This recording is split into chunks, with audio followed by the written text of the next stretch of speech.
کئی سال پہلے آئرلینڈ میں ایک چھوٹے سے گاؤں میں ایک امیر آدمی رہتا تھا۔ اس کے پاس گاؤں کے آس پاس کی زمین کا ایک پلاٹ تھا اور اسے غریب کسانوں کو صاف منافع پر کرائے پر دیا جاتا تھا۔ وہ شخص گاؤں کے سب سے بڑے گھر میں اپنی پیاری بیوی، اپنے 2 بیٹوں اور اپنی چھوٹی بیمار بیٹی کے ساتھ رہتا تھا۔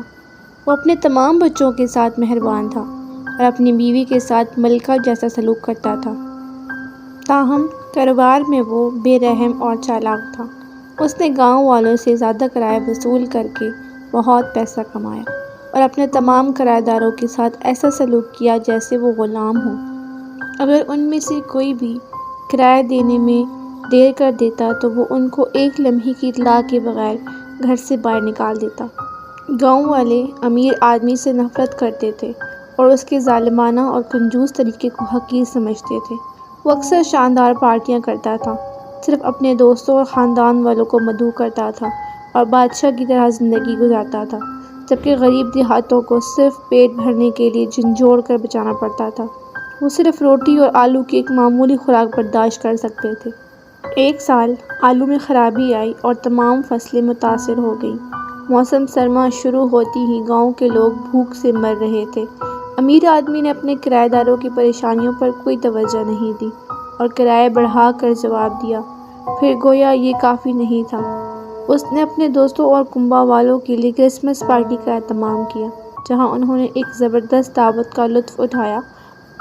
ایک رات ایک دیہاتی دروازے پر تحفہ لے کر پہنچا۔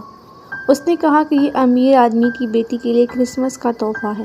لڑکی نے تحفہ کھولا تو اندر ایک جراب سے بنا ہوا ایک پتلا تھا۔ دیہاتی نے کہا کہ یہ پتلا اس نے خود بنایا ہے۔ دیہاتی نے امیر آدمی سے کھانا مانگا تو اس نے اس کو ایک آلو دیا اور اس کو چلتا کیا۔ اگرچہ یہ ایک کھلونا پرانا سا چیتلا تھا، لیکن بیٹی کو اس سے بہت پیار تھا۔ اس نے اس کا نام چارلی رکھا اور اس کو پارٹی میں سب کو دکھایا۔ اس رات پارٹی ختم ہونے کے بعد وہ آدمی اپنے بستر پر جا رہا تھا۔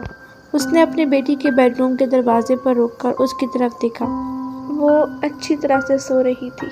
ابھی وہ جانے ہی والا تھا کہ کسی چیز نے اس کو پریشان کر دیا۔ جراب کی پتلی ابھی تک اس کے ہاتھ پر تھی اور اس کی پلاسٹک کی آنکھیں سیدھی اسے گھور رہی تھیں۔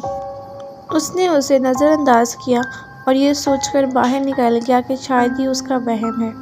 اس رات جب امیر زمیندار اور اس کی بیوی اپنے بیڈ روم میں سو رہے تھے، انہوں نے دروازے پر دستک کی آواز سنی۔ یہ ان کی بیٹی تھی۔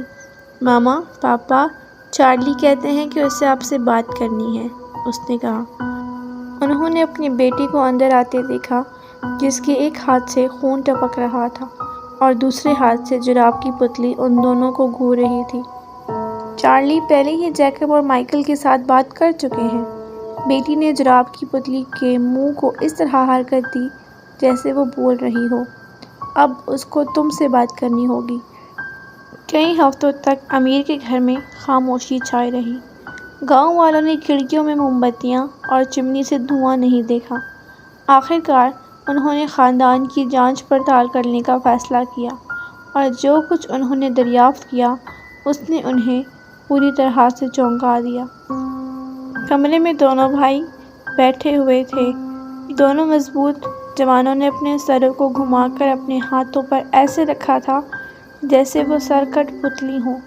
والدین کے ساتھ بھی ایسا ہی ہوا تھا، جو اپنے بستروں میں مردہ اور بوسیدہ پائے گئے تھے۔ سب سے زیادہ پریشان کن نظر چھوٹی بچی کی تھی۔ وہ بیڈ روم کے کونے میں بیٹھی تھی۔ اس کا کٹا ہوا سر ایک ہاتھ پر متوازن تھا، کھلی آنکھوں کے ساتھ میٹھی مسکراہٹ تھی۔ دوسری طرف جراب کی کٹپتلی تھی۔ سختی کی وجہ سے اس کے بازو باہر چپک رہے تھے اور ایسا لگ رہا تھا جیسے وہ دونوں ہاتھ آپس میں بات کر رہے ہوں۔